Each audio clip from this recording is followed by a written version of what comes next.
3 njerëz Allahu nuk do t'i shikon në ahiret. Cilët janë ata? Cila vepër është më e dashur te Allahu? Edhe falet, edhe nuk i respekton prind. Nëse nuk i respekton prind ti hiç mos u fal. Gruaja mashkullore, e sa janë ndryshuar sot vendet. A doni t'ju tregoj për gjunahet më të mëdha? إن الحمد لله نحمده تعالى ونستعينه ونستغفره ونعوذ بالله من شرور أنفسنا ومن سيئات أعمالنا من يهده الله فهو المهتد ومن يضلل فلا هادي له وأشهد أن لا إله إلا الله وحده لا شريك له وأشهد أن محمدًا عبده ورسوله اللهم صل على محمد وعلى آل محمد كما صليت على إبراهيم وعلى آل إبراهيم إنك حميد مجيد اللهم بارك على محمد وعلى آل محمد كما باركت على إبراهيم وعلى آل إبراهيم إنك حميد مجيد. Falënderimi takon Allahut subhanahu wa taala, atë falenderojmë dhe vetëm prej tij ndihmë dhe falje kërkojmë. Salavatet dhe selamet tona ja dërgojmë dashurit ton Muhammedit sallallahu alaihi wasallam, familjes tij, shokëve të tij dhe gjithë atyre që pasojnë rrugën e tij deri në ditën e gjykimit. Vëllezër të nderuar, me lejen e Allahut azza wa jall, vazhdojmë së bashku në hijen e fjalëve më të mira, në hijen e fjalëve më të bukura, në hijen e fjalëve më të sakta, në hijen e fjalëve të atij i cili nuk flet nga hamendja, mirë po flet nga shpallja që i vjen prej Allahut azza wa jall, në hijen e fjalëve të Muhammedit sallallahu alaihi wasallam. Në një prej haditheve të tij, të cilin e nxjerr Imam Nesaiu rahimullah dhe Sheikh Albani thotë se hadithi është i vërtet, pejgamberi sallallahu alaihi wasallam na tregon neve për 3 grupe të njerëzve, apo 3 njerëz të cilët rrezikohen në ditën e gjykimit, në ditën që do dalin para Allahut azza wa jall, në mënyrë që ne të kemi parasysh dhe të dim kush janë ata dhe të njëjtën kohë të kujdesemi, të ruhemi, mos të jemi prej atyre. Megjithse elhamdulillah falemi, megjithse elhamdulillah agjerojmë, mundohemi të bëjmë punë të mira, mirë po të njëjtën kohë duhet të kujdesemi, të ruhemi nga disa gjëra të cilat janë të këqija, negative, të rrezikshme, në mënyrë që kur dalim para Allahut azza wa jall, mos të rrezikohemi dhe mos të jemi nga këto 3 grupe. Andaj pejgamberi sallallahu alaihi wasallam thot: "Thalathatun la yanzuru Allahu ilejhim yawm al-qiyamah." 3 njerëz, apo 3 grupe të njerëzve, janë të cilët Allahu nuk do t'i shikon në ditën e kiametit. Në ditën e gjykimit do të dalin njerëzit para Allahut azza wa jall, miliona, miliarda njerëz të cilët kanë jetuar në këtë dunja, do të dalin para Allahut azza wa jall. Mirë po, janë disa prej atyre të cilët Allahu nuk i shikon ata. Dhe ky është një kërcënim i madh. Jo, Allahu nuk i sheh, se Allahu i sheh, po Allahu nuk don t'i shikon ata. Allahu nuk i shikon ata me syrin e rahmetit. Këta njerëz janë në rrezik të madh para Allahut azza wa jall. Kush janë këta? Që ne të jemi të kujdesshëm, që ne të jemi të vëmendshëm, që ne të ruhemi në Ramazan edhe jashtë Ramazanit, gjatë gjithë jetës të ruhemi mos të jemi prej atyre. nga se rreziku është i madh.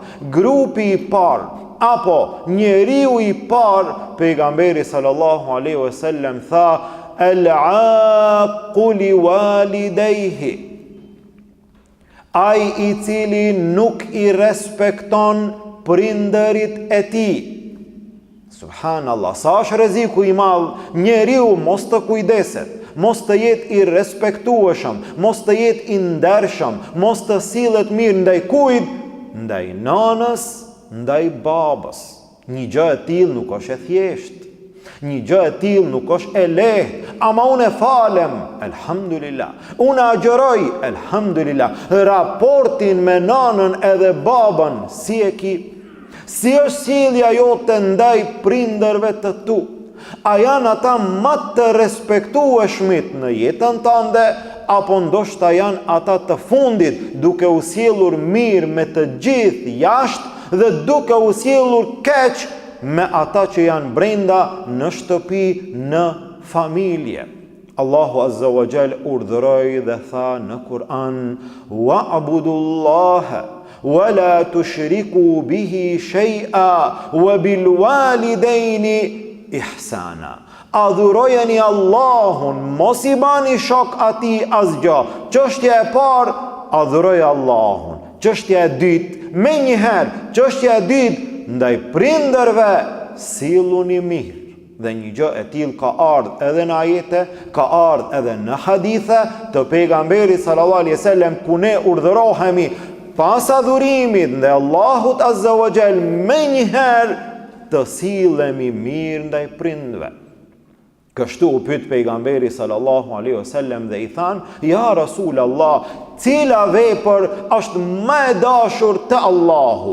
Tha pejgamberi sallallahu alaihi wasallam: "As-salatu ala waqtiha", namazi në kohën e vet. Pastaj ja Rasulullah, pastaj tha: "Birrul walidain", respektimi, sjellja e mirë ndaj prindërve. E para namazi, e dyta respektimi prindërve. Dhe ana tjetër, ana e kundërt, ana negative e rrezikshme, pejgamberi sallallahu alaihi wasallam tha: "A doni t'ju tregoj për gjunahet më të mëdha në mesin e krejt gjunave të mëdha? A doni t'ju tregoj për gjunahet më të mëdha?" Than: "Po ja Rasulallah." Tha pejgamberi sallallahu alaihi wasallam: "El-ishraku billah", ti bësh shok Allahut. Kjo është një gjunahu më i madh, ti bësh shok Allahut. Pastaj tha pejgamberi sallallahu alaihi wasallam: "Wa uququl walidain", mos respektimi i prindërve. Mos respektimi i prindërve është prej gjunaheve më të mëdha. Sa për njerëzve e llogarisi një gjë të thjeshtë dhe ndoshta mundohet i realizon disa adhurime apo largohet nga disa harame, elhamdulillah. Mirë, po nga ana tjetër, një mëkat të këtij lloji të rëndë, të madh, e llogarit sikur nuk është asgjë. Me ia kthy fjalën nanës, me ia kthy fjalën babës, me randu ndoshta me fjalë, me u sjell në mënyrë të ashpër, me u sjell keq, me hidhru prindin, me bë ndoshta me qajt nanën, me mërzit babën, e kështu me radhë. Dhe në fund del edhe mendon që ai nuk ka bë kur gjë. Ndërsa harame tjera, gjunahe tjera i di të mëdhaja. Alkooli nuk bëhet fjalë, vjedhja nuk bëhet fjalë, kamata nuk bëhet fjalë, bigjozi e kështu me radhë. Disa gjunahe i llogarit të mëdhaja janë të mëdhaja, ama disa të tjera sikur nuk janë asgjë. Prej gjunaheve më të mëdhaja, mos respektimi i prindërve. Mos respektimi i nanës, mos respektimi i babës, e që sot sa prej njerëzve, sidomos gjenerata e re, e cila ndoshta për disa arsye nuk është në gjendje apo nuk është në atë nivelin e respektimit siç kanë qenë gjeneratat më herët. Ne jemi edukuar ndryshe, ne jemi mësuar ndryshe, po prej fesa Allahut Azza wa Jall. Ne jemi edukuar në atë frymë, në atë mënyrë që kur hin baba, ti ke bo 40 vite, 50 vite, ti e bo me fëmijët e tu të mëdhej, ama hin baba, ti ngritesh pak, drejtohesh pak, e pret babën që ka ardhur në familje, ulesh në sofër, e pret babën që të fillon. Kur flet me prindin, flet me respekt, me nder, ndoshta ti e prind, ndoshta ti e zbardh, ama prapaj, ajo është babait, prapa jo është nana jote. Pastaj gjeneratat e reja, duke u ndikuar nga frymat të tjera, jo fryma islame, e shet që nuk e ka gajle. Kur flet me babën si me fol me një shok të klasës, e kur flet me nanën as që diskuton fare se nuk e ka frikate, dhe pastaj sillet në atë mirë si kur të jetë dikun që nuk i ka hije, nuk i takon besimtarit dhe besimtares. Respekti nuk bëhet nga frika. Jo se ti tutesh, ti ki frikë prej babës, jo ki frikë prej nanës, jo, ki respekt. Respekti është diçka tjetër, frika është diçka tjetër. Frikë ka njeriu kur ka ndonjë dëm, kur ka ndonjë faj, kur ka bën ndonjë gabim e kështu me radhë. Sjellja ndaj prindit nuk ka të bëjë me frikën, ka të bëjë me dashurinë, ka të bëjë me respektin. Dhe një gjë e tillë duhet të jetë shumë prezente siç ka qenë dhe duhet të jetë prezente në mesin e besimtarëve dhe besimtareve. E mos të flasim ai i cili është i ibadetit, është i xhamis, është i namazit, është i Kur'anit, falet dhe nuk i respekton prind, po si ka mundësi të shkon një gjë e tillë, të shkon e përbashkët në të njëjtën rrugë, edhe falet, edhe nuk i respekton prind. Si ka mundësi? Namazi duhet ta ndryshon atë. Namazi duhet ta përmirëson atë. Disa prej njerëzve thonë, nëse nuk i respekton prind ti hiç mos u fal. Dhe një gjë e tillë nuk qëndron fare. A nuk e respektove nanën, nuk e respektove babën, ti kot që falesh, kot që agjeron. Jo, tash ne nuk guxojmë prej një ekstremi të shkojmë në ekstremin tjetër. Jo, kot që falesh, ti elhamdulillah që falesh. Nuk i respekton babën edhe nanën, falesh. Elhamdulillah që falesh. Mirë po, Allahu i cili të ka urdhëruar të falesh, të ka urdhëruar edhe ti respektosh prind. Dhe ti i cili falesh, ti dallohesh që ki frikë Allahun. Ti e nështruar Allahut, ti falesh. Ti ki frikë Allahun. A nuk ki frikë Allahun që mos respektimi i prindve është prej gjunaheve më të mëdhaja? A nuk ki frikë që pejgamberi sallallahu alaihi wasallam thot, la yadkhulul jannata qati', nuk hin në xhennet ai i cili i këput lidhjet familjare. Lidhja familjare më e ngushta, më e afërta është me prindin. Po prej aty fillon. Ti nëse nuk ki raport të mirë me babën edhe me nanën, me kan tjetër. Çka pastaj që me shokët e ki raportin e mirë? Çka pastaj që me kolegët del edhe pi kafe edhe qeshesh edhe ban muhabete? Ti nëse me prind të tu nuk jene atë mirë, në atë gjendje të sillesh si të mëson Islami, çka pastaj nëse tjerët jashtë të gjithë të bajnë me gishtë dhe të lavdrojnë se ky është i edukuar, i sjellshëm? Sjellja e parë më e mira që na takon si musliman është ndaj prindërve. E ai i cili nuk i respekton prindërit e tij, tha pejgamberi sallallahu alaihi wasallam, tre njerëz nuk do t'i shikon Allahu në ditën e gjykimit. Këta janë të rrezikuar, këta janë të kërcënuar, këta duhet të vetëdijsohen dhe të përmirësohen, mos të dalin para Allahut azza wa jall në atë gjendje. I pari i tyre, tha pejgamberi sallallahu alaihi wasallam, el-aqu li walidayhi, mos respektuesi ndaj prindërve. Ai i cili nuk ka respekt, nuk ka sjellje ndaj nanës, ndaj babës, duke e ditë hakun e madh të atyre në dunja. E sidomos në Ramazan e kemi përmendur hadithin që pejgamberi sallallahu alaihi wasallam duke u ngjit në mimber 3 herë tha amin, amin, amin. Për çfarë arsye? Një prej atyre mjerë për atë. I nënçmuar mbet ai, I poshtruar qoft ai I cili I ka 2 prind gjallë, apo njanin prej tyre dhe nuk e fiton xhenetin. Prindërit janë një derë të cilët të çojnë në xhenetin Allahut Azza wa Jall. Dhe prej 8 dyrëve të xhenetit, një derë në xhenet e ka emrin El-Walid, dera e prindërve. Si që është dera Rayyan, dera agjëruesve. Ata që kanë agjëru në ditën e gjykimit, hape dera Rayyan, hini në xhennet.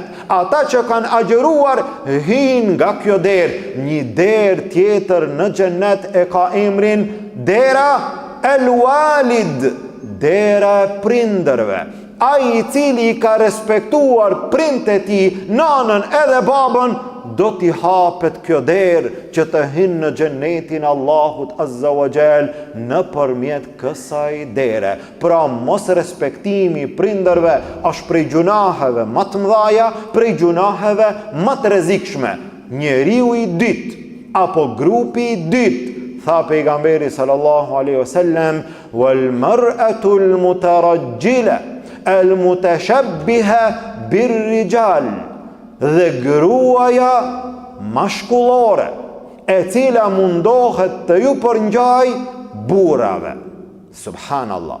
Kategoria e dytë, grupi I dytë, njeriu I dytë, të cilin Allahu në ditën e gjykimit nuk e shikon, nuk don ta shikon Allahu fare. Këtë grup, këtë lloj të njerëzve nuk e shikon Allahu me rahmetin e tij. Kush janë këta? Gruaja mashkullore. Çka do me thonë një gjë e tillë?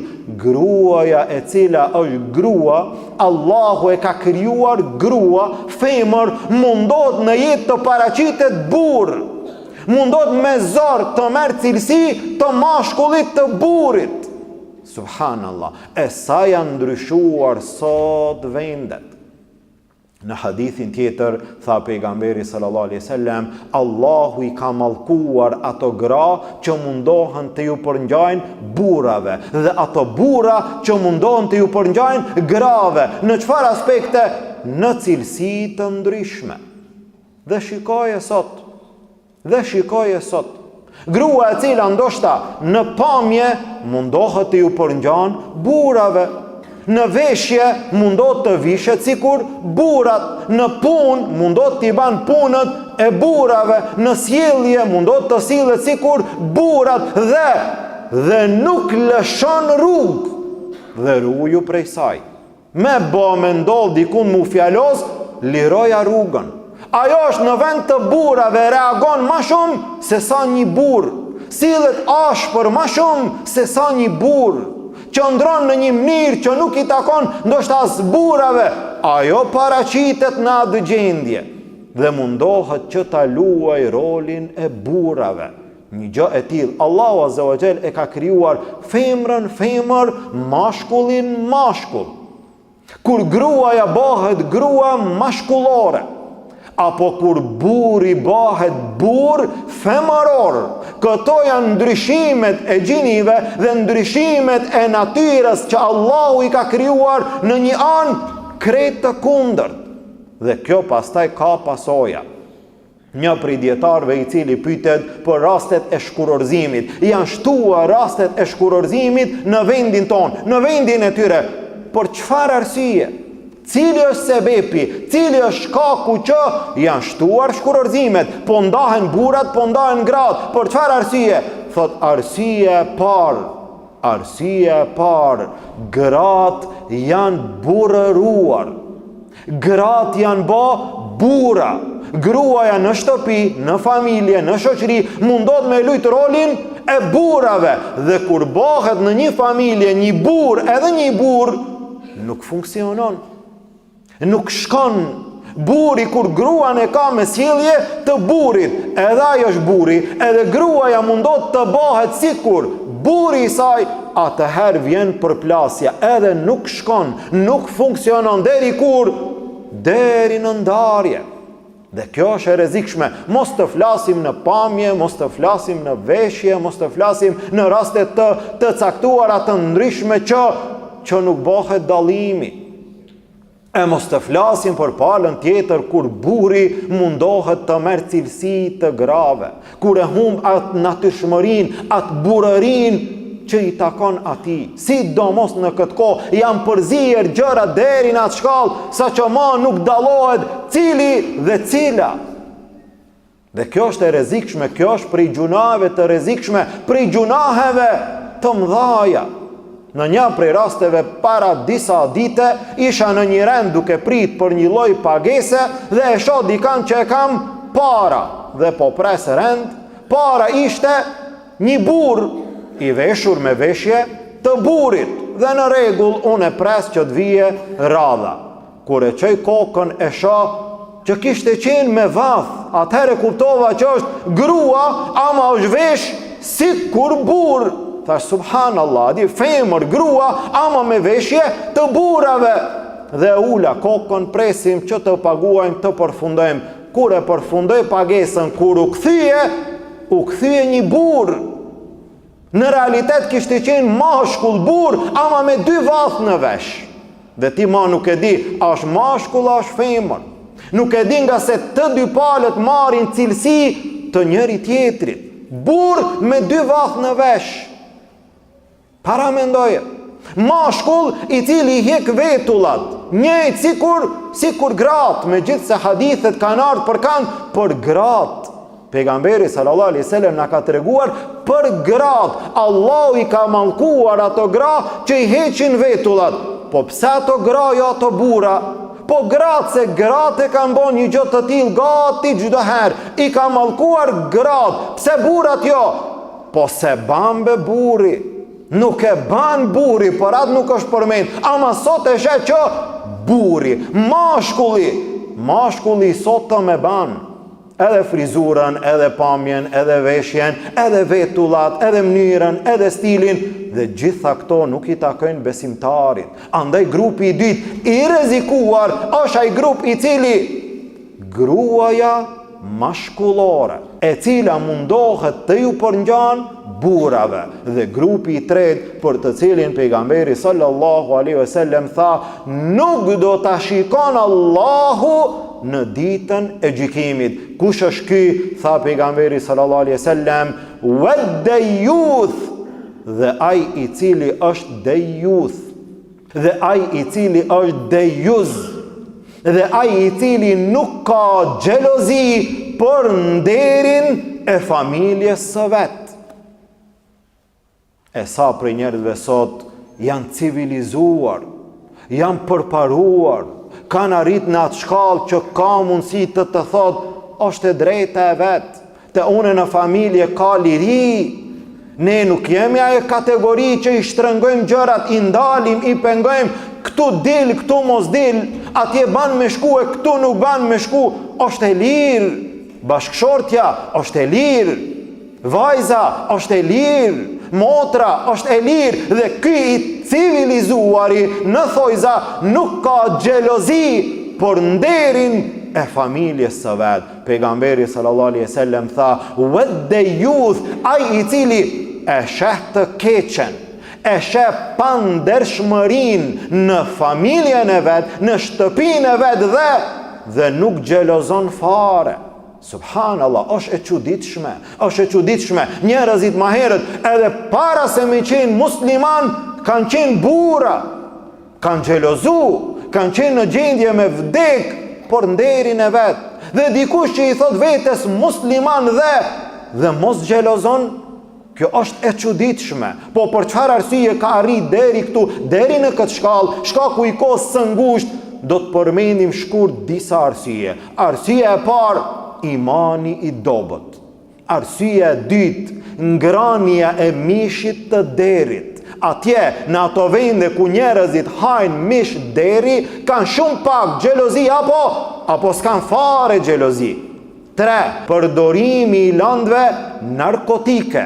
Gjërat e tilla ndikojnë në natyrshmëri njerëzore, i humbi njeriu xhelozin. 4. Që mendoj është prej gjërave më të rrezikshme të futura në popull, sidomos në rini. sidomos të rinjët dhe të rejat, një gjë e cila e shkatëron total, e prish familjen, nderin, moralin, çdo gjë i ahum njeriu xhelozin deri në atë shkallë që mos ta ketë gajle me pa edhe krimin më të madh të pandershmërisë në familje, është shikimi i filmave të fliqur, të përhapur në mesin e njerëzve, të rinjët dhe të rejat, të cilët sot kanë mundësi totale, liri totale, gjitha mjetet në shtëpi, në dhomat e tyre, për cilja e filmave të tillë rrezikon çdo gjë, e rrezikon familjen, duke e pa që e gjithë ajo mund të bëhet normale. Njëherë fillon shikimi, pastaj fillon mendimi dhe në fund arrin deri te realizimi dhe njeriu e shet të keqen në familje, te kush? Te bashkëshortja e vet, te vajza e vet, te nana e vet, te motra e vet dhe në fund nuk xhelozon fare. Por çfarë arsye? Po ajo e ka të drejtën e vet. Subhanallah. Pejgamberi sallallahu alaihi wasallam kur një njeri të kërkoj, ja Rasulallah, kam ardhur mua me ma leju zinan, me ma bo halal, une nuk muj me ndejt, me ma bo mua halal zinan. Pejgamberi sallallahu alaihi wasallam tha, e don atë për nanën tënde? Jo, ja Rasulallah. E don atë për motrën tënde? Jo, ja Rasulallah. E don për vajzën tënde? Jo, ja Rasulallah. Kështu është njëjtë është, se edhe ato janë ose nane dikujt, ose motër, ose vajzë dikujt. Para mendoje tash kur të arrish në një shkallë që dikush prej muslimanëve që nëse i thua, a e don për motrën tënde? Po ajo e ka të drejtën e vet, ajo e ka lirinë e vet, ajo çka don le të ban. Subhanallah, kjo është krim, kjo është prishje e natyrshmërisë, e xhelozisë që i takon burrit. Mos të flasim muslimanit. Saadi radiallahu anhu tha, pashallahun, me pa një burr të huaj, me bashortën time, e heki shpatën, ja heki kokën. Nuk ka fjalë. Sahabet u habitën, pejgamberi sallallahu alaihi wasallam tha, apo habiteni me xhelozinë e Saadit? Pashallahun, unë jam ma xheloz se Saadi. Pejgamberi on sallallahu alaihi wasallam ka qenë xheloz.